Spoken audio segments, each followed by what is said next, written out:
नमस्कार, आपका हमारे न्यूज़ चैनल UK24 न्यूज़ में स्वागत है। पहले बाइक चुराई, फिर कार से आईफोन उड़ाए, पुलिस ने 3 युवकों को दबोचा। आखिरकार 3 बाइक चोर पुलिस के हत्थे चढ़ गए हैं। इन आरोपियों ने पहले नानक मत्ता गुरुद्वारे के पार्किंग में खड़ी बाइक चोरी की थी, फिर कार का शीशा तोड़कर आईफोन चुराकर फरार हो गए थे। करीब 1 महीने तक इन शातिरों ने पुलिस को खूब चकमा दिया, लेकिन आज तीनों आरोपी पुलिस के हत्थे चढ़ गए। पुलिस ने अब तीनों को सलाखों के पीछे भेज दिया है। सुप्रीम कोर्ट में सुनवाई से पहले रेलवे की जमीन पर संयुक्त सर्वे शुरू। हल्द्वानी बनपुलपुरा रेलवे की भूमि पर अतिक्रमण मामले में 7 फरवरी को सुप्रीम कोर्ट में सुनवाई होनी है। उससे पहले मौके पर सर्वे शुरू किया गया, जिसमें राजस्व, भूमि और रेलवे की भूमि का सीमांकन किया जाना है। सर्वे से पहले मौके पर भारी पुलिस बल तैनाती की गई। एक ही स्कूल के 22 छात्रों को बुखार संक्रमण के चलते विद्यालय 3 दिनों तक बंद। अल्मोड़ा जिले के वलमरा स्थित राजकीय आदर्श उच्च प्राथमिक विद्यालय के छात्र वायरल फीवर और सर्दी जुकाम से पीड़ित है। विद्यालय के 22 से भी ज्यादा छात्र बुखार से पीड़ित है। ऐसे में अभिभावकों को संक्रमण फैलने का डर सता रहा है। वहीं स्कूल प्रशासन ने एहतियातन 3 दिनों के लिए स्कूल को बंद कर दिया है। कमलेश्वर महादेव मंदिर में घृत कमल अनुष्ठान, श्रद्धालुओं ने टेका मत्था। कमलेश्वर महादेव मंदिर में घृत कमल अनुष्ठान का आयोजन किया गया। इस दौरान बड़ी संख्या में श्रद्धालु मंदिर में मौजूद रहे। इस मौके पर कमलेश्वर महादेव मंदिर के महंत दिगंबर अवस्था में जमीन पर लेटकर मंदिर परिसर क्रिमा करते भी नजर आए। काठगोदाम नैनीताल मार्ग का होगा चौड़ीकरण, कलसिया पुल का भी किया जाएगा निर्माण। काठगोदाम से नैनीताल जाने वाले पटकौर जिले वासियों के लिए अच्छी खबर है। राष्ट्रीय राजमार्ग परियोजना के तहत national highway 109 Kathgodam Nainital road पर 34 किलोमीटर तक 12 मीटर चौड़ीकरण का काम किया जाना है। राष्ट्रीय राजमार्ग एवं भूतल परिवहन मंत्रालय की ओर से इस परियोजना को तैयार किया जाएगा, जिसके लिए राष्ट्रीय राजमार्ग विभाग DPR तैयार कर शासन को भेजने की कार्रवाई कर रहा है। पौड़ी पुलिस ने 554 दर्ज मामलों में 106 का किया निस्तारण, लौटाई 63 लाख की रकम। ऑनलाइन खरीदारी के 2 मामलों में ठगों ने उपभोक्ताओं से 59,999 की राशि ठग ली। पुलिस ने मामले में कार्रवाई करते हुए इन दोनों ही मामलों में 53,999 की राशि वापस दिलाई है। वहीं पुलिस ने अभी तक जिले में साइबर ठगी के 106 मामलों में करीब 63 लाख की धनराशि लौटवाई है। ऋषिकेश में बीजेपी कार्य समिति की बैठक जारी, चुनावी रणनीति पर मंथन। ऋषिकेश के रायवाला में उत्तराखंड बीजेपी कार्य समिति की बैठक चल रही है। बैठक में निकाय चुनाव और लोकसभा चुनाव की रणनीति को लेकर चर्चा की जा रही है। बैठक के दूसरे दिन मुख्यमंत्री पुष्कर सिंह धामी और वरिष्ठ नेता शामिल होंगे।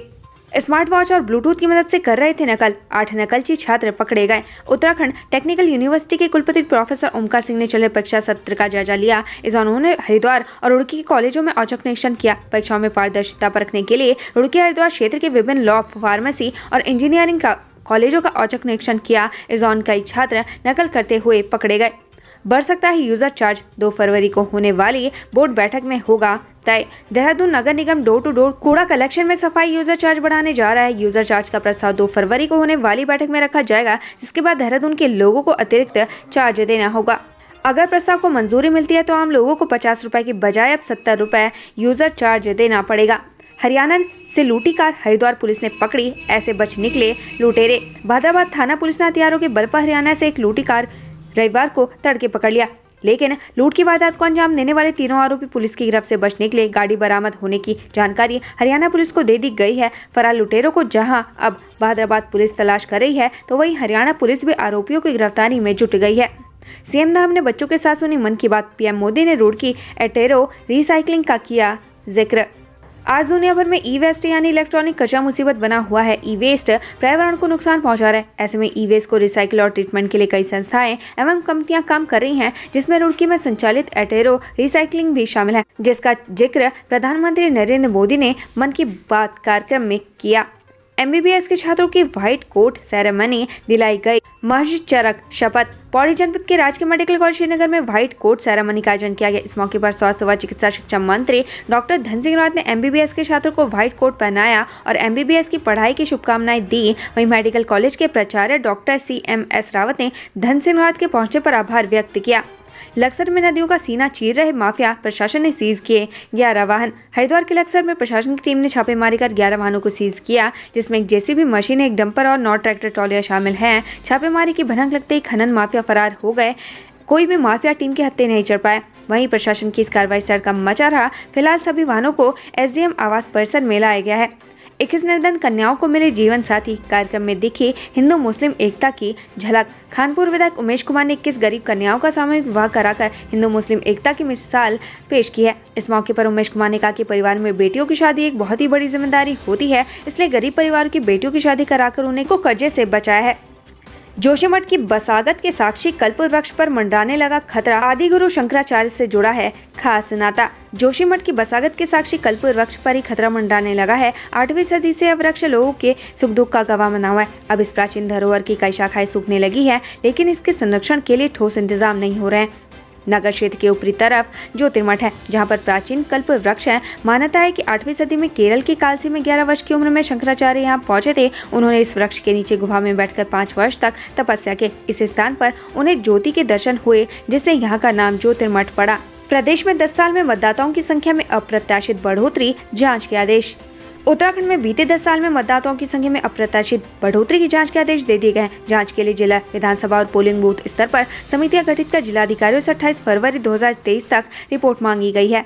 विधानसभा में 396 नियुक्तियों के लिए अपनाई गई एक समान प्रक्रिया। आरटीआई में मिली 217 पेज की जाँच रिपोर्ट। विधानसभा सचिवालय में 2001 से 2021 तक की गई सभी 396 नियुक्तियों के लिए एक समान प्रक्रिया अपनाई गई। तदर्थ आधार पर की गई इन नियुक्तियों को विशेषज्ञ समिति ने अपनी जांच रिपोर्ट में नियम के विरुद्ध माना है। हालांकि 2016 से पहले 168 कर्मचारियों को नियमित किया गया। इन कर्मचारियों पर कार्रवाई के लिए विधानसभा अध्यक्ष ने विधिक राय लेने की बात कही थी।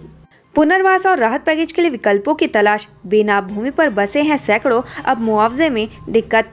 जोशीमठ में आपदा प्रभावितों को संकट से उबारने के लिए सरकार कई स्तरों पर प्रयास कर रही है। इसमें सबसे बड़ी चुनौती पुनर्वास, विस्थापन और राहत पैकेज को लेकर है। स्थानीय लोग इन मुद्दों पर एक राय नहीं है। ऐसे में सरकार को सहमति बनाने के लिए काफी मशक्कत करनी पड़ रही है।